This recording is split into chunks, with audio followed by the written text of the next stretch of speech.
नमस्ते। जहां 2020 कईयों के लिए अच्छा साल नहीं था, वहीं एक इंसान था, एक शख्स था जिसके लिए बहुत ही अच्छा समय था। उन्होंने वही एक साल में 150 बिलियन डॉलर से भी ज्यादा कमाए। जी हाँ, मैं बात कर रही हूँ एलन मस्क की। 7 जनवरी 2021 को वर्ल्ड रिचेस्ट पर्सन में काउंट किए जाने लगे। 2020 के शुरू में ही इनकी नेटवर्थ थी 27 बिलियन डॉलर और इनको बनाती है पूरी दुनिया के 35वें रिचेस्ट पर्सन। लेकिन एक साल के अंदर अंदर इनकी नेटवर्थ बढ़ करके हो गई 190 बिलियन से भी ज्यादा। इंटरेस्टिंग बात तो ये है कि एलन मस्क ने उस साल कुछ खास नहीं किया था कि अपना नेटवर्थ बढ़ाने के लिए उन्होंने कोई एक्स्ट्रा एफर्ट्स नहीं डाले थे, लेकिन ये भी बात था कि ये प्राइस बढ़ना ही बढ़ना था, इनको रिचेस्ट पर्सन बनना ही बनना था। ये ना भी करते तब भी इनकी टेस्ला कंपनी बहुत आगे जाती। लेकिन जरा सोच कर देखिए दोस्तों, क्या ये बहुत इजी है बिलियनर्स बनना? जी नहीं, इतना इजी नहीं है बिलियनर्स बनना। क्या आपको लगता है कि एक 9 to 5 जॉब करने वाला या फिर एक बिजनेसमैन, एक छोटा बिजनेसमैन बिलियनर्स बन जाएगा? कैसे बनेगा? क्या अपने पैसे इकट्ठे कर करके बैंक में, या फिर उसे जोड़ जोड़ के? जी नहीं, इतना आसान नहीं था ये। आज जितने भी बिलियनर्स हैं उनके लिस्ट हैं कुछ इस प्रकार से: मार्क जुकरबर्ग फेसबुक के, जेफ बेजोस अमेज़न के, Bill Gates Microsoft, Elon Musk Tesla. ये जितने भी बिलियनर्स के नाम बताए मैंने, ये बहुत ही बड़े ऑर्गेनाइजेशन के मालिक हैं और ये बहुत बड़े ऑर्गेनाइजेशंस को रन करते हैं जो पूरे वर्ल्ड लेवल पे काम करती है। और यही कारण है कि ये एक बिलियनर्स है। और ये इनके पैसे ऐसे नहीं होते, लिक्विड के फॉर्म में नहीं होते कि बस यूं निकाल लिया। ये स्टॉक के फॉर्म में होते हैं, ये शेयर मार्केट में होते हैं, कैश के फॉर्म में नहीं होते जो ये पर्सनल खर्चे में यूज कर सके। और इनके प्रॉफिट इस पे डिपेंड करता है कि स्टॉक प्राइस क्या चल रहा है, आखिर इनकी कंपनी की वैल्यू क्या है मार्केट में, और ये भी डिपेंड करता है कि स्टॉक प्राइस क्या है। अगर इनकी कंपनी की वैल्यू कम हो गई तो इन्हें लॉस भी झेलना सकता। जी हाँ दोस्तों, जो बड़ी बड़ी कंपनियां होती हैं, इनका प्रॉफिट एंड लॉस डिपेंड करता है कि इनका शेयर कितना बढ़ रहा है और कितना घट रहा है। और यही कारण है कि बड़ी कंपनियां एक दिन में बिलियंस ऑफ डॉलर्स कमा सकती हैं और एक ही दिन में बिलियंस ऑफ डॉलर्स लूज भी कर सकती हैं। डिपेंड करता है कि इनका शेयर मार्केट कैसा चल रहा है और डिपेंड करता है कि इनका मार्केट में वैल्यू क्या है। ऐसे ही दोस्तों टेस्ला कंपनी के साथ हुआ था। 2020 में टेस्ला का प्राइस बढ़ करके 720% हो जाता है उस साल में। यही कारण है कि एलन मस्क दुनिया के सबसे रिचेस्ट मैन में काउंट होने लगते हैं। आइए जानते हैं एलन मस्क के बारे में। एलन मस्क का जन्म 28 जून 1971 को साउथ अफ्रीका की कैपिटल सिटी में हुआ था। एलन मस्क की माता मॉडल और डायटीशियन थी और उनके पिता अफ्रीकन थे और एक electromechanical engineer, pilot, sailor, consultant and property dealer. Elon Musk का एक छोटा भाई भी था जिसका जन्म 1972 में हुआ था और एक छोटी बहन भी थी जिसका जन्म 1974 में हुआ था। ऐसा माना जाता है कि एलन मस्क शुरुआती दौर से ही बहुत ज्यादा अमीर थे। कम उम्र में ही उन्हें कंप्यूटर का शौक लग गया। उन्होंने कोडिंग सीखना शुरू कर दिया। उन्होंने खुद से कोडिंग सीखना शुरू कर दिया। जिस काम को 6 महीने में किया जा सकता था उसको 3 दिन में करके दिखा दिया उन्होंने।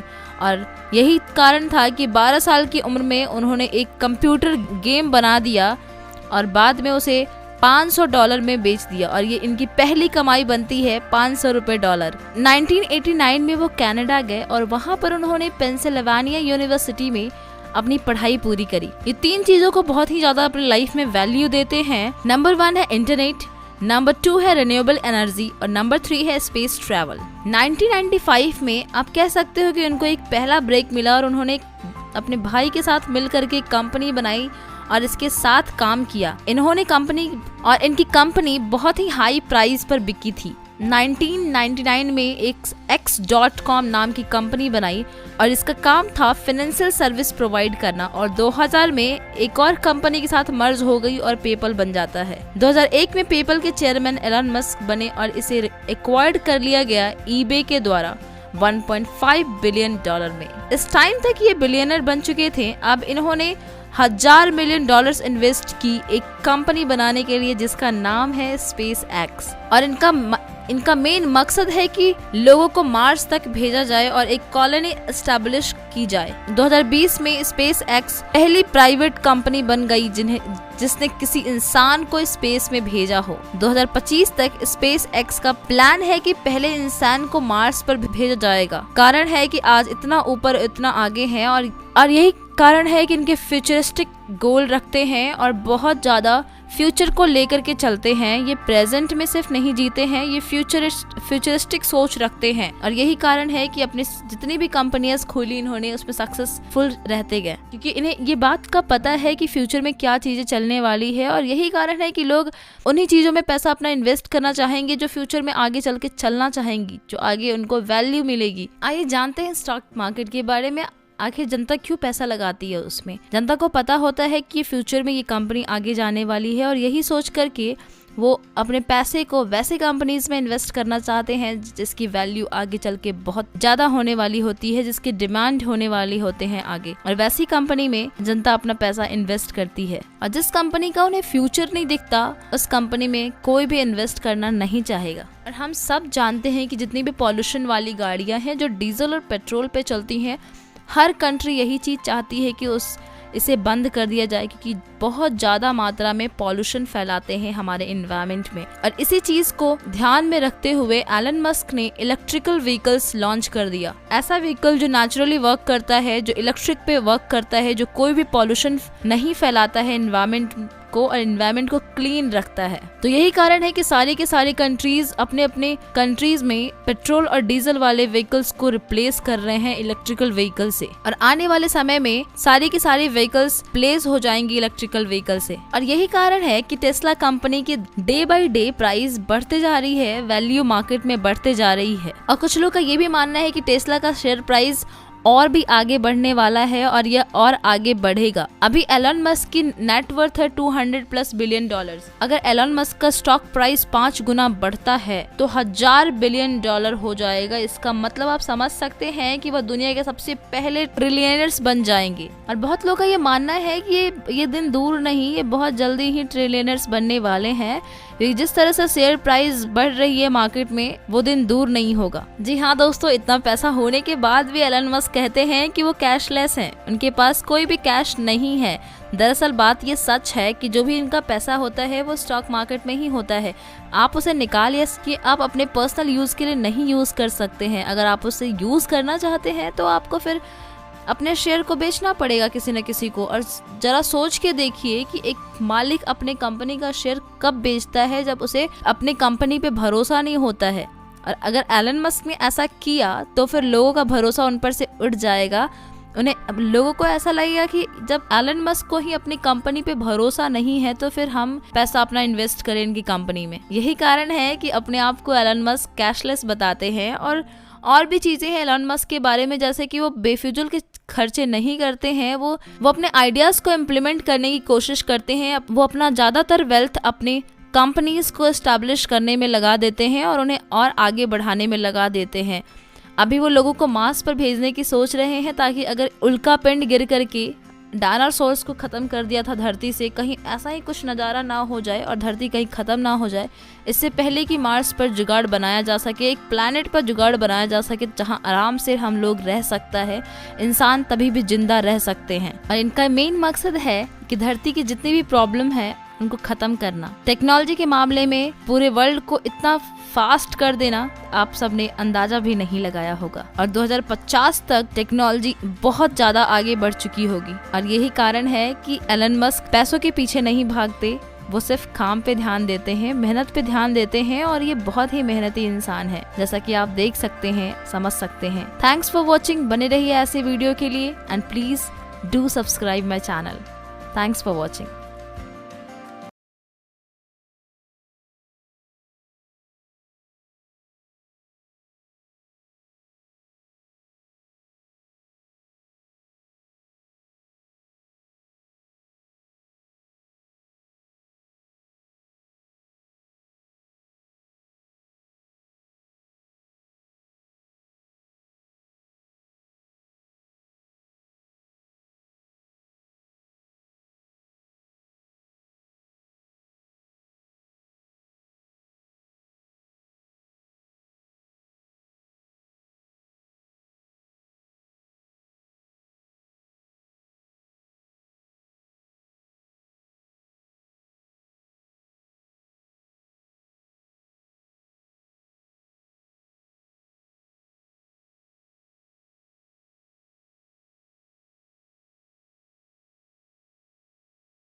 और बहुत